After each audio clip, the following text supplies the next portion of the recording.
Thank you so much. Hare Krishna.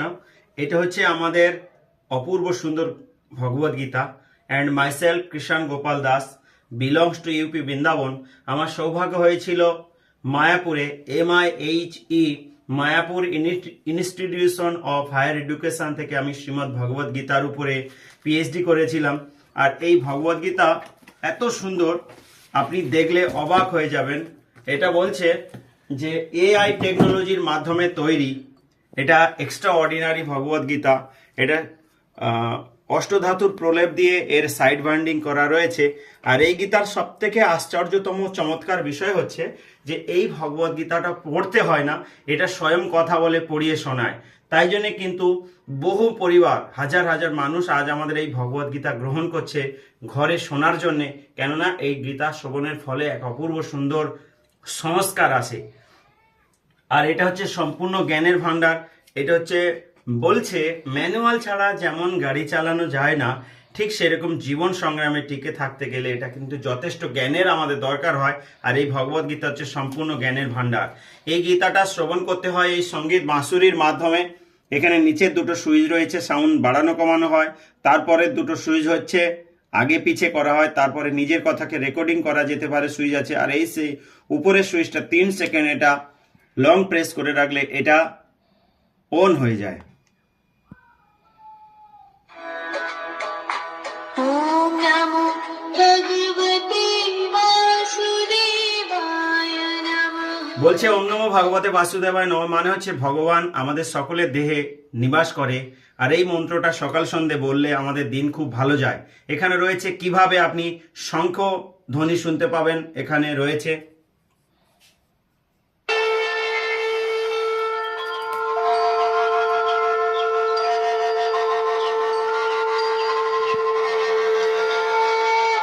এখানে মহাভারতের দিব্য চিত্র রয়েছে। এখানে প্রত্যেকটি পেজের মধ্যে যেখানে টাচ করবেন তার সম্পূর্ণ আপনাকে শুনিয়ে দেবে।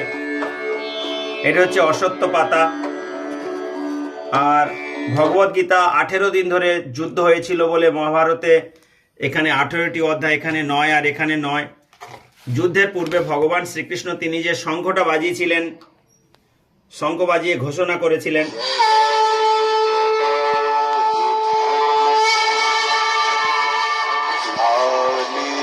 भवति भारत अभ्युत्थानम् अधर्मस्य तदात्मानं सृजाम्यहम्। অর্জুনের যে রথের সারথি ছিল, রথের এখানে শব্দ রয়েছে। তবে এখানে অপূর্ব সুন্দর আরতি রয়েছে, গণেশজির আরতি রয়েছে, ভগবদ গীতার আরতি রয়েছে, ভগবান শ্রীকৃষ্ণের আরতি রয়েছে। এবং এতে ভগবান শ্রীকৃষ্ণের 108টা নামের উপরে 108টা অপূর্ব সুন্দর ভজন আছে। একটা আপনাকে শুনিয়ে দিই।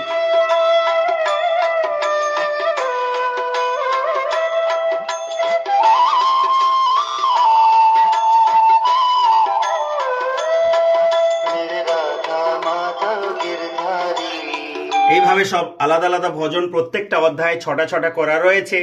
তারপরে এই ভগবদ গীতা সংস্কৃত ভাষায় লেখা হয়েছিল। তারপরে সারা পৃথিবীতে ব্যাপকভাবে বিস্তৃত করার জন্য এটা ইংলিশে করা আছে। তারপর কি করে ভগবদ গীতা শুনতে হয়, এখানে একটি শঙ্খ, দুটি শঙ্খ, ময়ূরের পালক এবং বাঁশি আছে। একটি শঙ্খে যখন স্পর্শ করা হবে পুরো ভগবদ গীতার শ্লোকগুলি ধারাবাহিকভাবে আমরা শ্রবণ করতে পারবো। দুটি শঙ্খের মধ্যে স্পর্শ করলে ভগবদ গীতার শ্লোক হবে, সঙ্গে তার অনুবাদ বলে দেবে। বা এই ময়ূরের পালকে স্পর্শ করলে অপূর্ব সুন্দরভাবে ব্যাখ্যা শুনিয়ে দেবে। আপনি যা ব্যাখ্যা চাইবেন সেটা শুনতে পারবেন। এখানেও টাচ করলে হবে।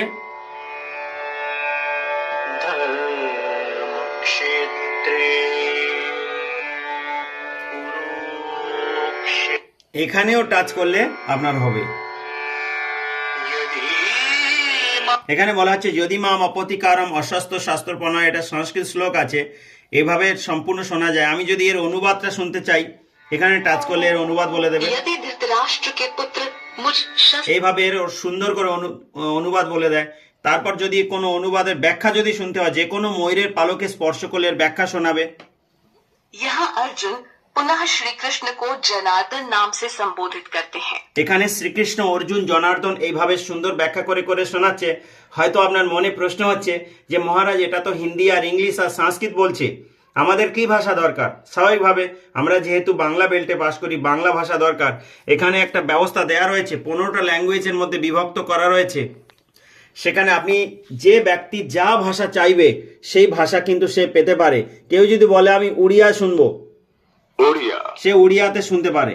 ସଞ୍ଜୟ କହିଲେ ଏପରି କହି ଶୋକରେ ଭାଙ୍ଗି ପଡି ଅର୍ଜୁନ ନିଜର ଧନୁବାଣକୁ কেউ যদি ତ୍ୟାଗ ভাবে କରି আমি অ্যাসামিসে শুনবো, ଆସାମିଜ।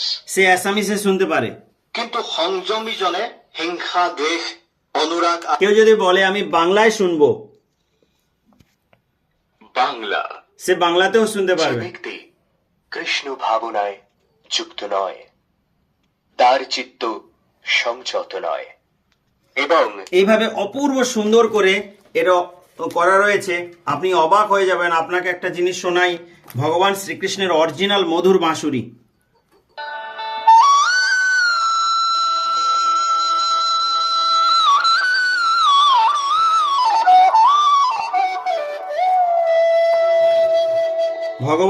ভগবান শ্রীকৃষ্ণ নিজে মুখে একটা উপদেশ দিচ্ছেন, শুনিয়ে দিই আপনাকে। ও অশ্বারোহিত যে মানুষ গীতা শ্রবণ করেন তিনিও পাপ মুক্ত হয়ে এখানে বলছেন শ্রদ্ধা সহকারে যে ব্যক্তি এই ভগবদ গীতা শ্রবণ করেন তিনি সমস্ত পাপ থেকে মুক্ত হয় এবং তিনি পুণ্যলোকে গমন করেন।